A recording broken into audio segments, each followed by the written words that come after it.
Hi, I'm Mickelle Weber, founder and auteur of House of Peregrine. Expat, immigrant, pioneer, none of these were a fit, but Peregrine describes what we are all about perfectly. Those that craft their life story with intention. I've spent the last 6 years in awe of the life-changing connections and stories I have experienced while living abroad, and believe it is time for this adventure to be recognized, celebrated, and elevated to the life stage that it is. Through these interviews, I hope to connect those living internationally more deeply to both the place they are living and with themselves and those around them. We cover everything from international finances and meaning-making to global parenting and relationships to make your time abroad more intentional, edifying, and full of beauty. Find us at houseofperegrine.com, where you can find more ways to connect with the ethos of Peregrine. I hope you enjoy today's guest. Let's get started. Hello, everyone, and welcome back to the House of Peregrine podcast. I'm Mickelle Weber, and today I am joined by Maria Bordallo, better known to her clients as Mama Maria. After becoming a parent, she decided to leave her position at the Bill and Melinda Gates Foundation to solve an even bigger problem she saw in the world, the lack of access to secure attachment for children. Now she's parenting educator, a certified aware parenting coach, and the founder of the Baby Fair in Amsterdam. Her work integrates insights from epigenetics, neurobiology, the 12-step program, and deep emotional healing and awareness to help parents and parents-to-be reckon with what they may be bringing into their family systems, consciously or unconsciously. This matters even more profoundly in the context of international and expat life. So many of us move abroad to start fresh, but often that move might be masking internal or family dynamics that come along for the ride.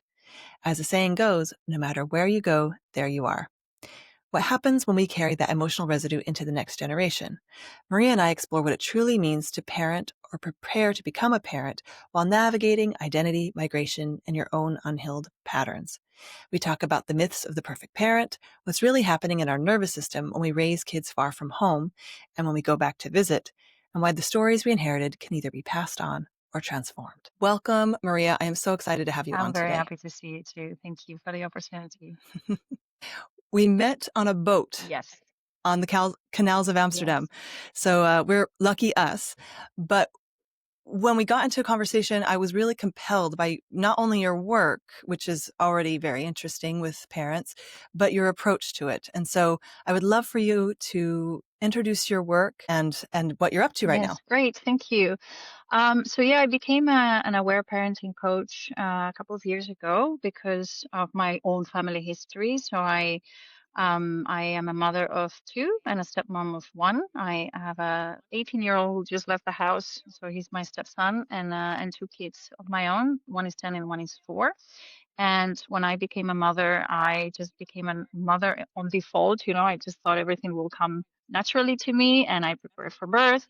But that was it. I didn't know anything else. I didn't know about breastfeeding, and I of course didn't even imagine the enormity of everything that would come afterwards. The joys, yes, for sure, but also the perils. And Yep. through my own healing of my family system and understanding how my own childhood determined so much and touched every fiber of my being and of my behavior, especially when I understood that and I understood how I passed that on into my daughter, we start seeing the issues, the problems, the behavioral issues that my daughter was exhibiting. That's when I realized I needed to ask for help, and that's when my parenting journey started. And that's why I left a very high paying job with Bill Gates. I used to be his advisor in the Netherlands, and I decided to leave, which was crazy. To do this because that really was the job of my heart. I wanted to do more healing in family systems and also the understanding that everything that we are today, like the way that we think today, how we relate to each other, do we love ourselves or not, how do we feed ourselves, everything that we put in our bodies and in our heads has so much to do with how we were parented in our early existences or first few days, first few years. So why are we not talking more about this? So that's just in a nutshell what I'm doing. I'm just trying to help parents and parents to prepare for the most beautiful and more important job in the world. Yeah. And so your journey, let's back up a little bit and talk about your journey. So you went from being an advisor for the Bill Gates Foundation, the Bill and Melinda Gates Yes, Foundation, at is the that right? time. Yeah. And so you were advising their philanthropic efforts in the Netherlands, Mhm. is that right? And so they're solving a lot of big problems in the world, right? So that must have felt like a calling in a way. And it's a pretty big deal to leave. I can imagine it was a journey to go from working for an organization that has such broad and incredible impact. You must have seen this as almost a Yeah. bigger issue or something, a bigger mission, not just for your own kids, but for others. So maybe give us a little insight just a quick insight into that Yeah. journey. So absolutely, I knew that I always like to do advocacy and policy changes because when you change one legislation or one budget, you touch the lives of millions, right? Literally millions. I've worked on many issues related to women's rights and children's rights, mostly female genital mutilation, children, child marriage, and so on. But this was different. This was a silent killer, like childhood trauma and the unspoken issues that run very wide and deep in most, I am realizing now, in most of our existences are widely unspoken and they touch on everything. Again, I believe that most of the perils of our society and the evils of our society, the problems that we see, whether it's addiction, disconnection, issues with relationships, divorces, issues with interpersonal relations at work, egos, problems with our egos, everything, everything can be tied up and taken back to childhood. So it was, I was just very surprised that while I started researching, even I am a psychologist, so I studied psychology 25 years ago. And I do remember talking a little bit about attachment, but the information, the knowledge, the research that is coming up now after we decoded Yeah. DNA, in the 2000s, and we are understanding epigenetics for the first time, like psychology is just unraveling all of these understandings of how much even preconception, can affect us, how were our parents before they had us, how was your grandmother? What was she feeling when she was born? Or when your mom was born, what happened to her? What happened to her birth, to her pregnancy, the birth, the impact of birth, trauma, you name it, all of these. The reason why so many of us have been in therapy or are in therapy is because of things related to our childhoods. But nobody's talking about Yeah. this.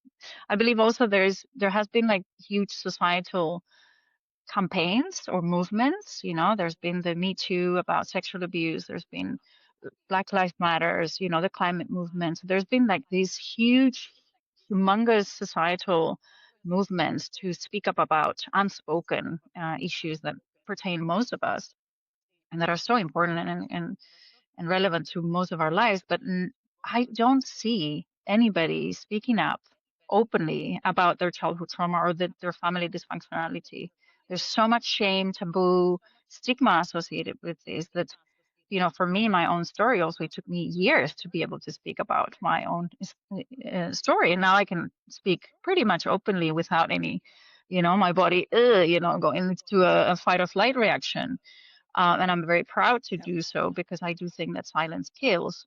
But it is kind of the last mile. It's kind of the last, sort of, it's not like a rights issue per se, although it's childhood rights, but it's more about a movement to speak up about what happened to most of us. Yeah. If there was a right that you could attach to this, what would you call it? I'm putting you on the spot, but I have an idea, but what would you call it? If there was a campaign, would it be the right Well, to to a healthy, connection? yeah, and to a healthy childhood, to a childhood free of abuse, neglect, and trauma, which is, of course, very difficult to achieve, because there are things that are related to completely untangible factors such as hurricanes, wars, and things that are very, very far from our control. But then when you talk about parenting and bringing back to the role of parents, I believe that almost nothing that can happen to you cannot be softened or mitigated by a good parent. Like almost Mm. nothing. Of course, I don't have Yep. research, at my fingertip, but I would be, Yeah. yeah, it's stunning. Yeah. So I have two questions around this. So I know there's been a lot of research about the good enough Oh, parent. So when we say a good parent, it can be loaded with lots of guilt and lots of shame and a lot of blame, a lot of women feeling mhm, blamed because ultimately, especially those first few years of life, it is a lot on women. And so there's a lot wrapped up in saying good parenting. But what I've heard and I really like is having a good enough parent. That's absolutely. been the more recent wording. It's like you don't have to be perfect. You don't have to be like flawless and so educated. You don't have to read parenting books constantly, but a good enough parent. What is that in your Yeah. paradigm? Yeah, I love this idea of the 80% rule. So I always think 80%. So 100% is perfect. So I do everything Yeah. 80%. And that means that I focus primarily on try my best and then reparent when I can't. Because I have Yeah. screamed at my kids. I have said things to my kids that I regretted immediately. But that's what I do. I do what I always say is I focus on preparation and reparation. And reparation is so key Yeah. because it's about taking responsibility. Like all of us. I don't know anybody, I have like maybe a handful of people that I can count with my hands that have had secure attachments and they have become parents and they're giving Mhm. their kids secure attachments as well. Like purely both of them really, they've also said awful things to the kids. I've heard them, I've Yeah. seen them. So for me, one of the Yeah. biggest things is try your best. Like the more aware that you can be, it's not about reading books, it's really about yourself. Like, how are you Mm. as a parent? That's why I don't believe in reading a million books. I love educating myself. I love books, but I don't believe that you will be a good parent or enough good enough parent by reading a lot of books because it's about unpacking your own self, your own traumas, your own Mhm. system of beliefs, your own triggers. How do you manage your own emotions? How do you manage your life? How are you? Are you authentic? Can you be authentic? Because most of us Yeah. are not, again, for reasons Yeah. related to our childhood. Yeah. Well, and my journey was very much I had all of my kids, they were all born in the US. But I read a ton of books and found that that helped me reparent myself in some ways, in the ways that I wanted to show up as a parent, not because I didn't think my parents did a great job, but because I recognized some intergenerational trauma that they didn't know about and nobody knew about. You know what I mean? Like, and I think that it can feel overwhelming to try and keep up. But what I like what you say, which is like, it starts with you and it's about values. It's kind of about how you want to show up. But this trauma that you don't even know is there, or ways that trauma has come down, even if it wasn't from your parents, it can come energetically. Like you said, by you're doing all the right things, you're parenting, you're not yelling, you're not doing, but energetically it's still Yeah. coming because it's not resolved. And so I think that explains why some of this trauma gets passed on because you're reading the books, you're doing the things, you're you're following everything you think, but internally there's stuff being passed on energetically. Yeah. And I use the word energetically. It can be epigenetically. It can be use whatever word it is when something's going on within that you're acting Yeah. around. Well, for me, the biggest healing or I don't call it healing because that entails that we're sick, and I think that every maladaptive system is actually a good adaptive. It serves a purpose, Yeah. so it was a coping mechanism. It's intelligent. Intelligence is nature making you Yeah. survive. So I talk about recovery rather than healing. I believe that sometimes it's not so much on things that you do, but also when you stop doing. For me, my particular Mm. journey was that when I stopped working for Bill Gates, I still had another client, but I really drastically reduced the amount of work that I had. And that's when my emotions cracked open.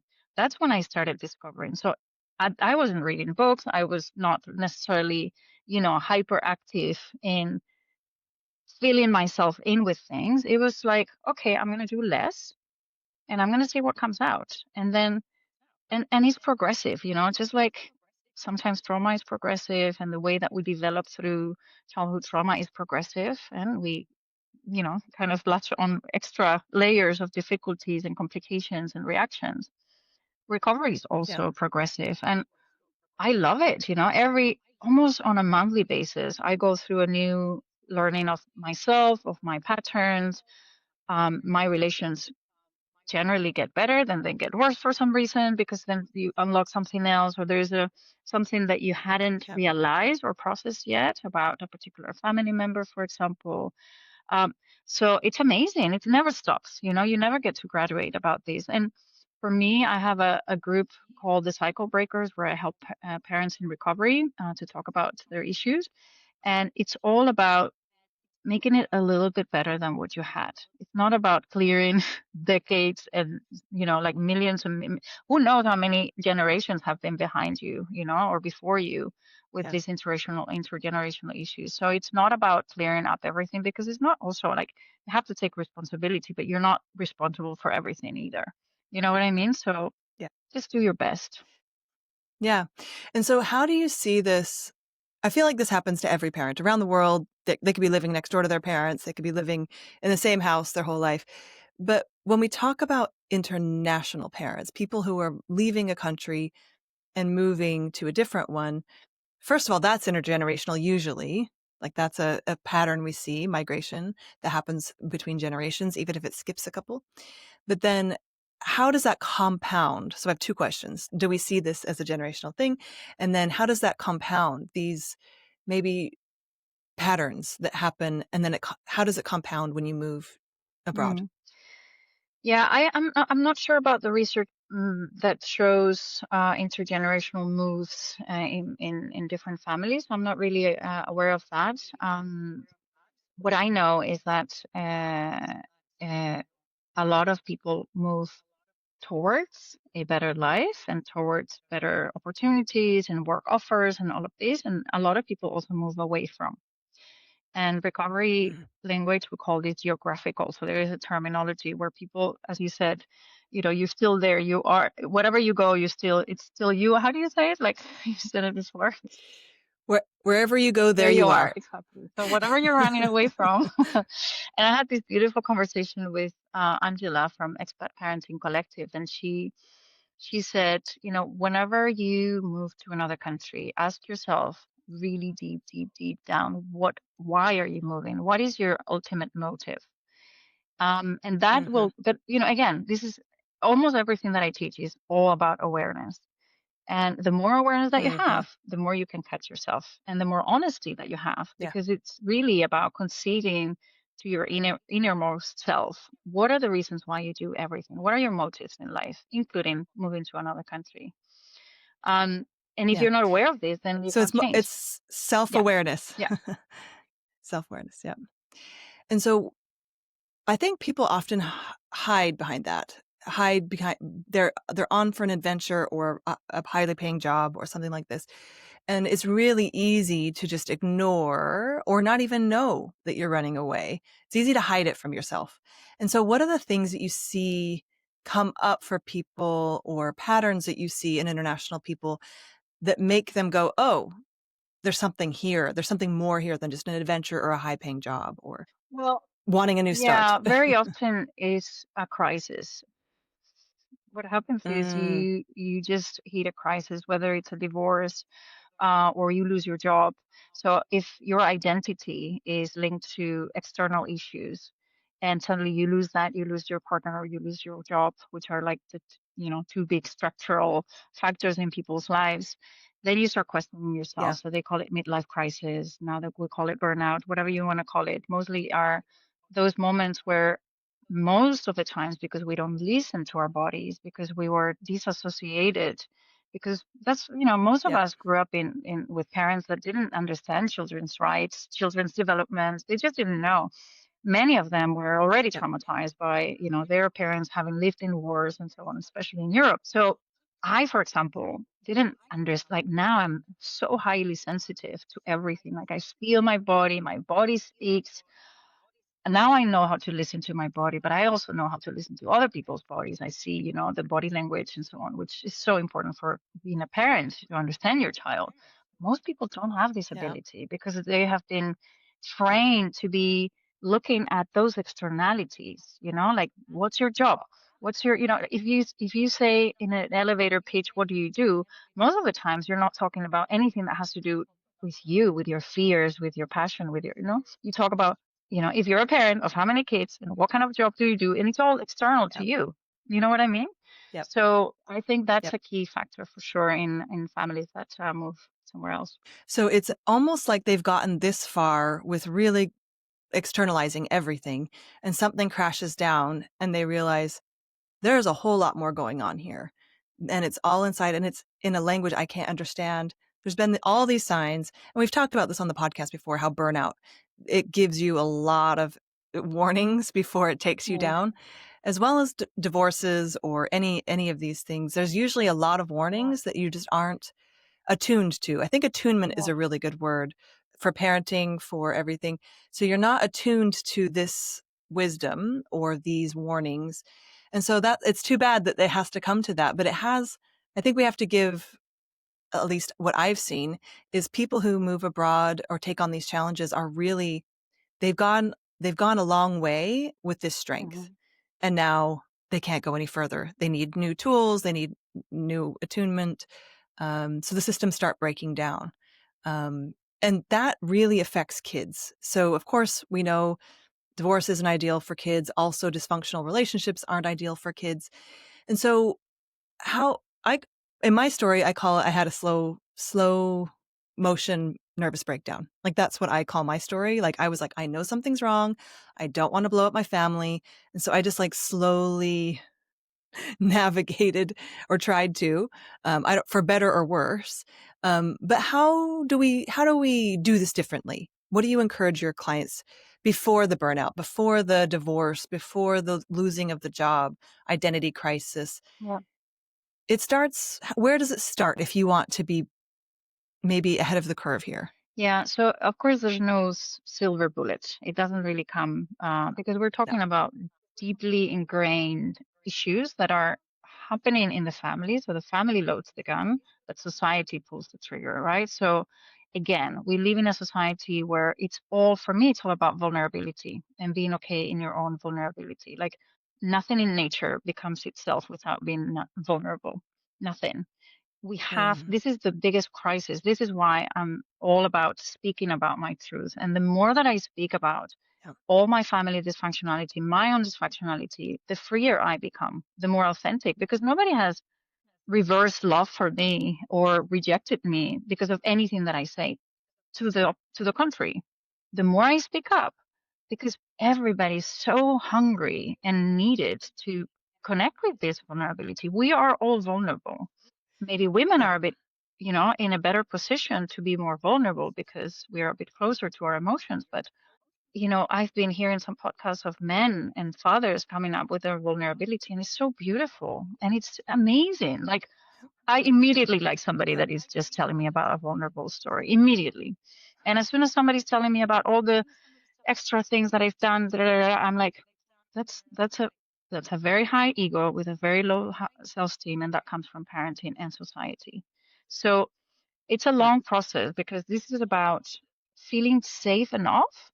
You have to feel safe enough. Most of us didn't feel safe with our vulnerabilities with our own parents.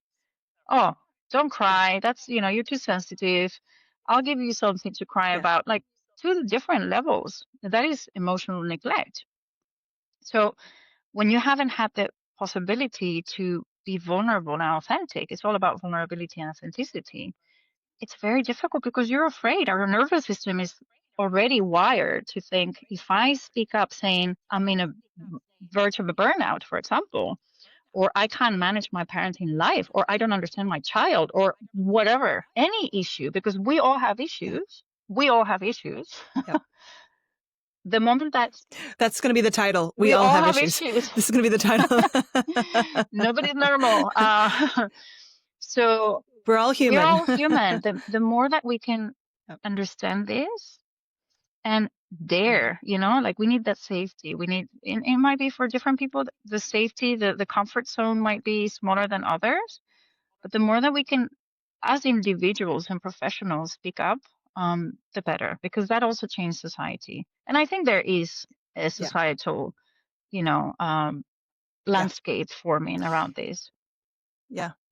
In one generation, it's gone from being good parenting to tell your kids not to cry to neglect. Like that's a big Yeah. shift. And so when you're helping your clients navigate this is a tricky thing to navigate with your parents. So without saying you did it wrong, and this is maybe easier, and this is why I think in a way having some space from your family of origin and to work on some of this stuff is really to our advantage sometimes. So then you can go back to your parents and do a little bit of healing, but in a way that's not so you're not in the soup of Yes. it at the moment. So you're not blaming your parents. They were doing their best. But there is still the fear that your parents will feel blamed or won't understand your process and it will harm the relationship with the generation before. So that's one fear. The second fear is that the bigger fear is that you're going to harm your Mhm. children. And so you're kind of stuck until you get that safety. You feel a little stuck between wanting to do better for your kids and not wanting to lose your relationship with your Yeah. parents. Yeah, that's a very tough one. A few things I want to say. One is, I always say, if you have to choose, I hope you don't have to choose, but if you have to choose between the relation with your parents and the relation with your children, always choose your children.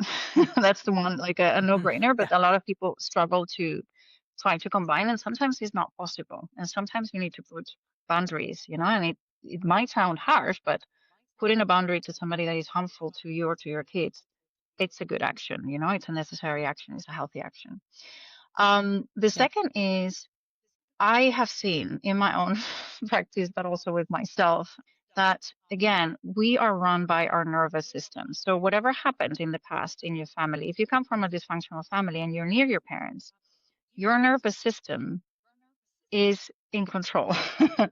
And sometimes Yeah. you can't rationalize it. You have to, you can do all the work that you do, that sometimes your body is still reacting. And it's kind of, it's your amygdala going into high alert because it's just trying to protect you. For me, it's very helpful to Yeah. just observe it and say, okay, I'm reacting to my parents because that's my body protecting me because something happened in the past. And it's okay. Yeah. I'm still having, that's my first reaction. I always talk about first reaction and second. And my second reaction is my adult, reparented frontal cortex part of me, the adult one, the healed, the recovered one that says, it's okay. I don't need to scream at my parent. I don't need to be nasty. I can be kind. I can be nice. I can be neutral sometimes. Right. So I think Hmm. that's quite important.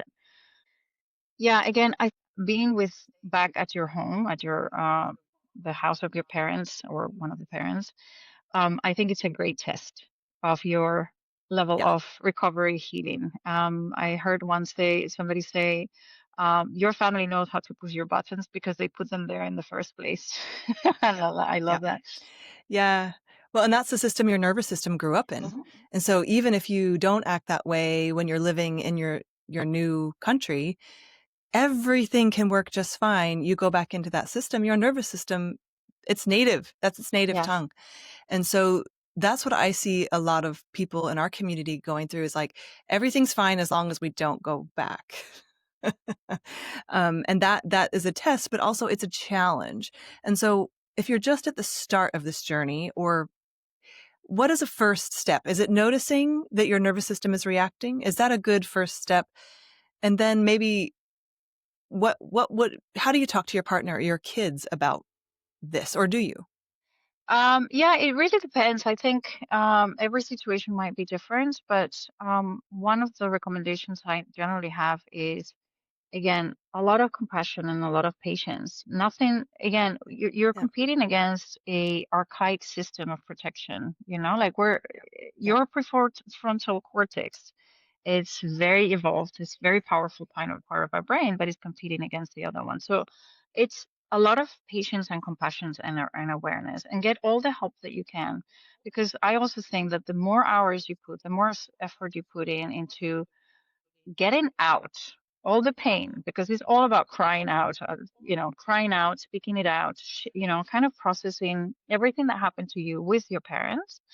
the better, like then your life will be Yep. much better, because then you will be in a better place. You might not be in the profession that you don't want it to be at all in the first place. You will have better relationships, because it all boils down, like people become, I see it in a lot of coaching sessions, people become their little children around their parents, little children. It's like they're completely two different people. Hmm. It's just because we all have our inner child Yeah. inside. And when we're around our parents, we Yep. become that. So, and the second Yep. thing I wanted to say is, um, it's about responsibility. Like our parents did, I work a lot on forgiving, and moving on as well. Like my parents did the best that they could. All parents do the best they could. Like we also have to, Yep. I do a lot of work with my course around imagining how your parents were when they had you. How old were they? Like my mom was 21. Can you imagine? 21. Yep.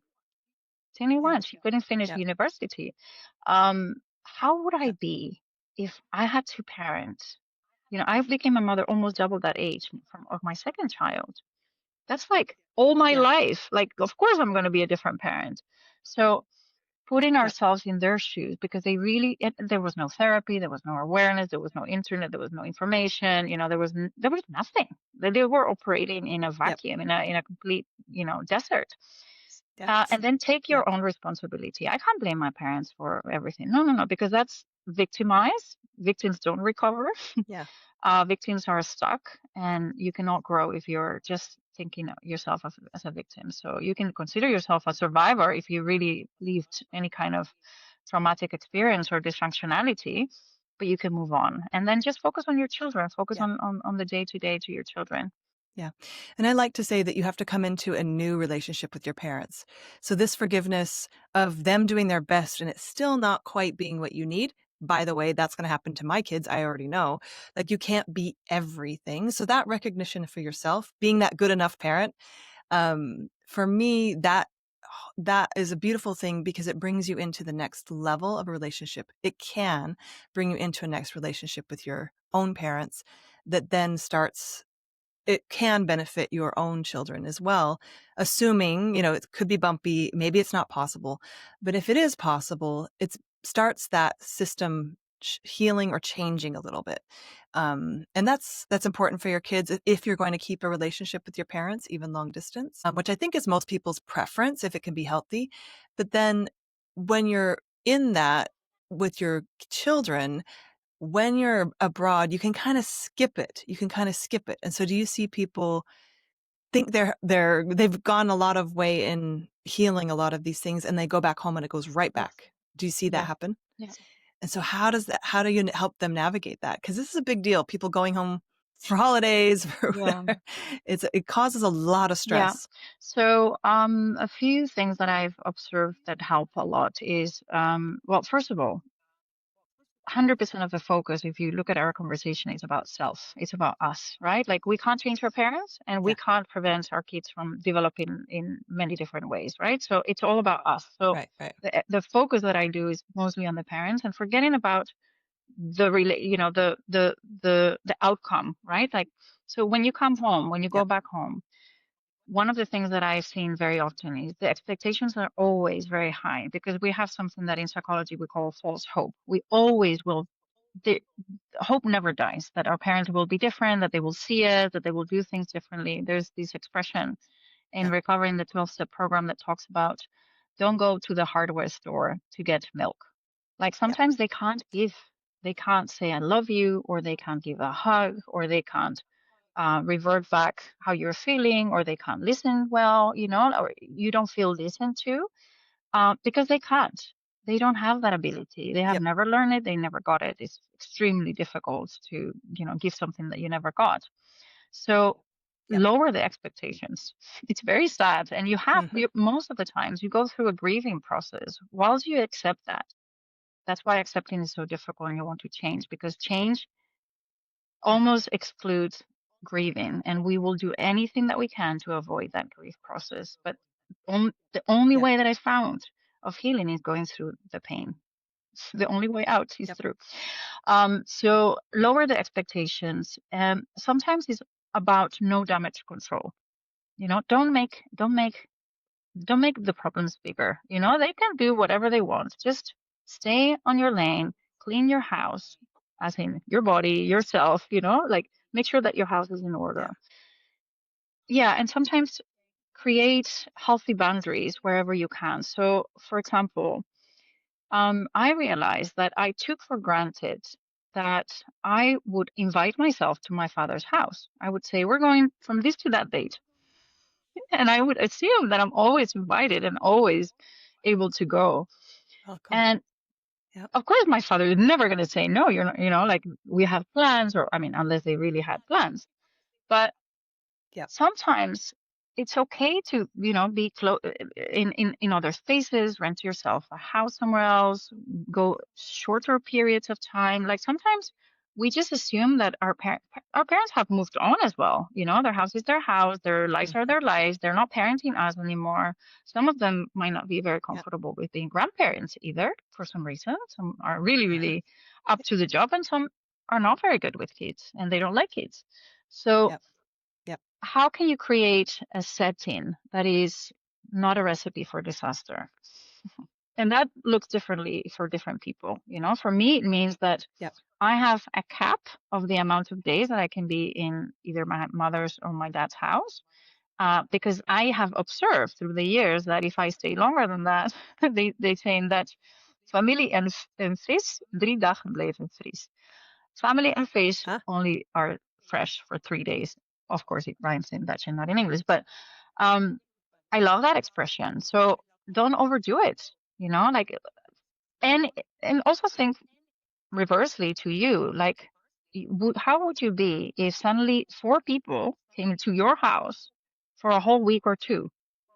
That would destabilize anybody. It doesn't matter how healthy you are. It's a tough thing. And it doesn't matter how much you love them. Exactly. It's still really, Exactly. really Yeah. tough.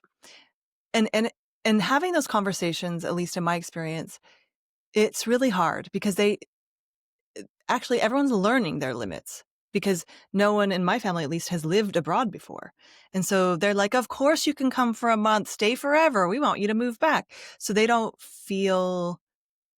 want you to feel loved, right? And they want you to feel welcome. And so they go over their boundaries. Absolutely. And Yeah. sometimes it takes, like you said, just observing, which is what I've tried to do. But also that what you said before was really important. Some grandparents aren't up for having children that age, like they're not good with children. Maybe they have health issues. And so accepting them as who they are now is actually a really good, you want them to accept you for who you are. So doing that in reverse is a really, I don't know, maybe it's harder than because we're growing up too, right? We've never been this age before with our parents. And so I think that process is really, really difficult because it's not spoken about a Yes. lot. But what you've highlighted, I really like, which is not everyone is a grandparent the same way. Not everyone loves having house guests for 2 weeks or a month or more than 3 days. And so I love this idea that you're, again, attuning to the situation and setting it up for success. And sometimes that means open communication, and some people can't do that. So you just have to kind of make adjustments. Absolutely. I think, well, you've touched upon one of the 6 don'ts of dysfunctional families, which I think every family has, which is don't talk. We don't know how to talk. Mm, We don't know how to do conflict resolution, how to discuss things in a non-violent way. Uh, Generally, we don't know how to identify our own boundaries. I've seen it as well a lot that parents are yep, extremely volatile or unaware of their own boundaries. So they want to give, give, give, give, give, and then their crisis happens. And then I always think, who is the most emotionally mature of the whole package? Generally, between parents yep, and kids, it's always the parents. It always has to be the parents. It shouldn't never be that yep. the kid has to tell you what to do.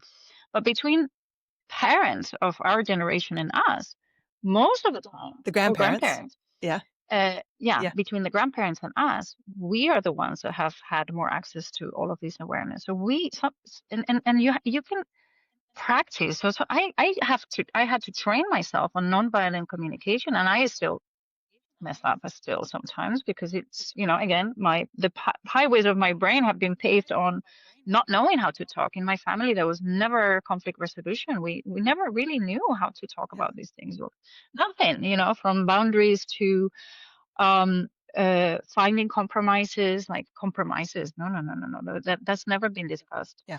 So, Yeah. so we have to be very patient. I want you, yeah, I want you to go back and just go over the Yeah. don'ts of a dysfunctional family. Yeah. So there's, And then, I mean, some of these are based on different philosophies, but these are the 6 that I have that I use in my own practice, so they're kind of my my package. yeah, perfect. Don't trust. So a lot of dysfunctional families have an erosion of trust of the adults. The adults are not trustworthy, either because of neglect or abuse.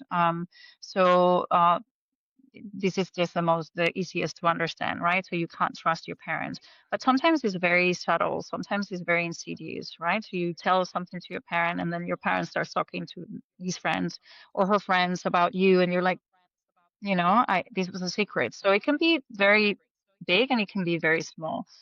Another one is don't feel. So the denial of emotions. Again, most of people don't really know how to manage their own emotions and regulate their own emotions. So it could be looking like, I will give you something to cry about, or distraction, oh, here's the iPad, I'm crying. Here's the lollipop, I'm crying. Boom, Yeah. slap in the face. So that is a denial of emotions, but it can also be denial of anger. So it can be denial of anything, really, all the emotions, the whole spectrum, frustration. A lot of parents can't deal with the frustration of their kids, or Yeah. disappointment. It goes both ways, right? And if the parent gets dysregulated when the kids show emotion, Very even dangerous. if the, yeah, even if the parent makes them feel bad for them, Well, that can be yes, dysfunctional. So it's weaponizing their empathy almost. absolutely. Yeah, that's a very Yeah. good point. Yeah. The What's number number 3? 3 is don't tell. So secrecy. Everything that happens in the family stays in the family. Then don't talk. We already said that. And the other one are don't repair. So delusion of responsibility when the parents are not. Again, this is one of the biggest. You will mess up. So how do you take responsibility and repair? And the other one is don't see. So again, you don't see your children's needs. So most of the people, again, that I work with don't like, I think it's incredible. This is also why I started the baby fair, because most of the parents, most of future parents don't understand their kids' needs. They don't understand the need Mhm. for example, connection or autonomy, the need for expression of the emotions, the need of boredom. We need to be bored, or the Yeah. need for play. That's one of the most unspoken needs. So you don't see what's in front of you. This denial, not only of your own family history dysfunctionality, but also what's going on with your child in front of you. What are the needs of your child, which always is related to your Yeah. own needs. You just don't, most of us also can't tell, because we don't feel our bodies again. So this is how the Yeah. story gets repeated, right? Yep. And so I'm looking at time and we have to wrap up, but I really want what I've seen with international people who don't have a support system is they're trying to do this work and learn a new language and navigate a new culture, and their kids are navigating a new culture. What advice do you give to where do we start? What are the practices we can put into place? Give us like 3 Mm-hmm. for international families who don't yet have maybe a nanny or friends that they can rely on, because that's where it starts. And I think it's unhealthy for not only the family, the children, but also the place where they are to not be able to heal in the ways they need to break cycles. It brings it to the place. And so give us some of your wisdom in this last bit of our interview with people without a support system. Yes. Um, well, actually, this is the 3 things that I'm going to tell you are very much at the backbone of the baby fair that I'm also organizing in October, which is for future parents and parents to be. And it's a 1-day event at Equals where we will bring a lot of, this is number 1, community. Again, Yeah.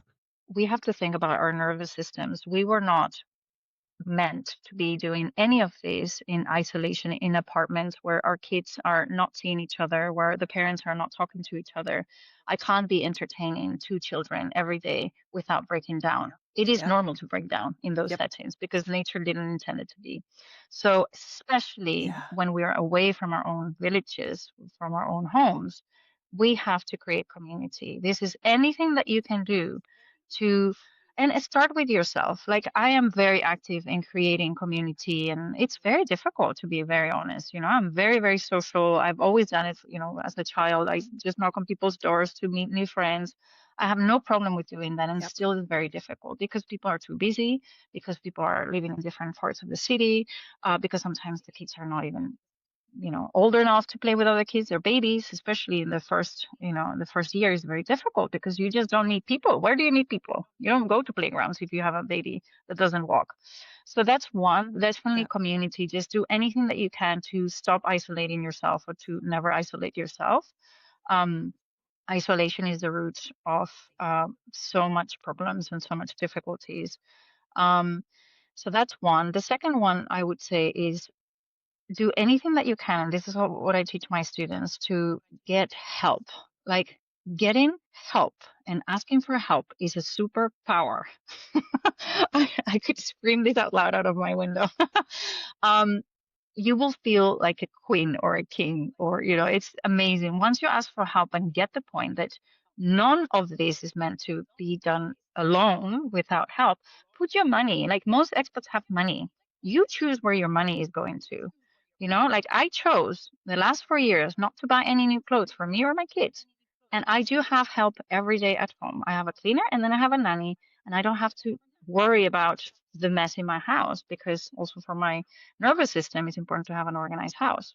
But I don't have to worry about Yep. that. So I can use my time to play with my kids, to be with my kids, to be present, to really, really, and that already betters behavior. It improves behavior. It just changes everything because the more connected I am with my kids, the better everything goes. And the third, Can I yeah, say one thing? I realized somewhat early in my mothering journey that being a mother does not include taking care of the house. exactly. Like that is not part of being a Exactly. mother. We assign it Yeah. to that or to a stay-at-home parent. The house does not No, belong. That's not part of being a no. mother.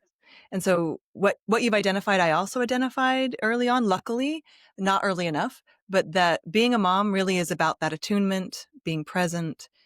That's what you're responsible Yeah. for. Everything else is negotiable or hireable. Yeah. And that is the most And important. again, that's, That's the most critical. yeah, Like we have to think whatever we do to be there for our kids in the first few years will carry them for the rest of their lives. it's an It's an investment. investment. It's an investment. Yeah. Yeah. And that conversation with my partner was easier for me, but people will often say, "Oh, you're so lucky that your husband will pay for a nanny." I don't have a nanny anymore because my kids are older, but I find that's a barrier. So the right for mothers to not be responsible for everything as part of being a mother is a right I would Yeah. give to people if I was talking about human rights. If I were for children, it's to have a happy and relaxed Yeah, mother absolutely. 100%. and supported. And just to Okay, oh, go no, ahead. go Yeah, for it. I'm trying Yeah, to. we will. I'll be very quick. I have a post coming up on this, and I also suggest that people talk from the heart with their partners and say, "This is what I need. This is what I did with my partner. I had given myself the no, and then my coach said, write a letter to him saying, this is what you want to do it the second time around differently than the first time around. And he said yes, and it's changed completely. But just very quickly, the last thing I Yeah. would say, um, work on yourself, heal yourself. Just everything at the end of the day is about you and your well-being. And if you put your well-being first, everything else will follow. Yep. You're the heart of the Yeah. house. There's no, the parents, the relationship, and as selfish as it may seem to work on yourself, it's actually the opposite is what I would tell people. It's the opposite. It's the most you can give to your family to be regulated, to have a healed nervous system, and to continue to, like, you're their safety. And so when I hear women talking about, or even men who are stay-at-home parents talking about it being selfish to take care of themselves, it breaks my heart a little bit. Or we don't have the money for me to do that, which is, again, we're speaking a little bit not all expats have money. Like a lot of people are moving on their own. But I think what you're speaking to is we need to invest in ourselves because that invests in our children. And so that's a perspective I hope is getting more and more into the ethos. But when my motherhood journey started 13 years ago, it was a very selfish act to have a nanny, especially when I didn't have a full-time job working outside the home. And I hope that's changing. And I think you are doing a big part in changing that. So Thank you. congratulations. Yeah, yeah, I hope so too. I think it's important. My life, my motherhood journey has changed dramatically from one child to another, and one of the main reasons Yeah. has been asking for help and getting help because I can't Yeah. do it all. Yeah. It's just a matter of math. You just can't do it all. So you have to really ask yourself, what is the top priority? What is my top priority? Yep. You know, do I need more clothes? And Do if I you, need to have all the folds clothed yeah, perfectly? And you also, this is going back to the perfectionism. The people I have, like the person that I have that helps me in the house, sometimes doesn't fold clothes like I would love to. And I'm like, and I come from a family where my mom is completely OCD and organizes her clothes by color. So that I'm already an improved version of that. But I don't care. I have trained myself yep. to, when I see something that I don't like, if I have time, I will organize it. And you know, it's going to stay like that. And I always think, Yeah. I'm so proud of myself. Look at the amazing job that I'm doing with my Yeah. kids because they are being securely attached. And that's the biggest wealth that you can give to your kids is a secure attachment. Yeah. Yep.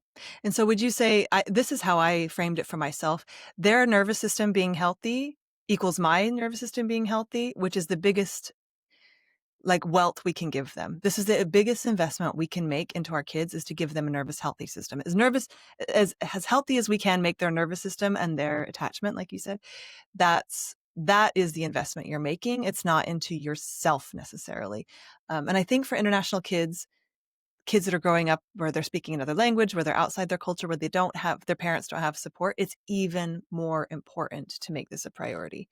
And I would add, and I don't know if you agree with this, that it should be a priority for the companies or the countries that they're coming to recognize this is good for the place too. Absolutely.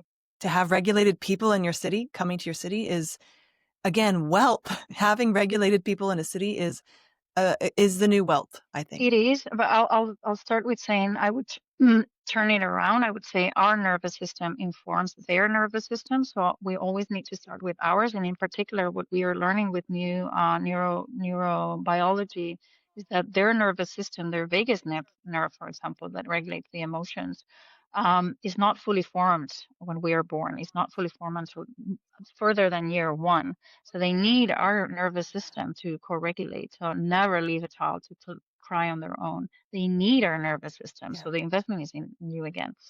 And I mean, I can Yeah. talk about your second part for 8 hours, but parts of our society actually feed from unregulated, unhealthy, disconnected people. Because if you're disconnected, if you're not regulated, if you're sad, if you're itchy inside, and the society is telling you, I have the answers, I have your solutions, eat these, buy these, click here, whatever, all outside, somebody's benefiting from that. So again, yes and no. I mean, I get it. I get that, you know, as a different type of society would benefit 100% from all of us being, you know, there wouldn't be any wars. There wouldn't be any addiction problems if all parents were Yeah. fully connected and, you know, helped and supported and understood, and companies didn't put pressure on new parents. This is part of the seed funding I want to use from the baby fair, is to start mobilizing, because my background is on political change, of course, and advocacy, Yeah. and legal changes. So I want to do that. I want to do more, you know, poking the status quo of what is happening. Where is the pyramid? The pyramid Yeah. should be kids and caregivers and the beginning of life at the top. And now it's like, Yep. it's inverted. Yeah. It's even seen as selfish or Yes. indulgent. That's, if you want to take, if a mother says, it's almost, at least I felt like when I would do it, I was rebelling by saying I need to take care of myself, and that will protect my kids. And again, now research is getting better. You and others are changing the world. But I just remember having to be so strong and say, nope, I need to be cared for. I need to be cared for. And the hate was real. Yeah, I think that's changing. But of course, for that. I'm a child's advocate. So I had, for example, I worked with a mother who hired me to connect with her son, and she didn't want to give up her full-time job, which I didn't never said that she should.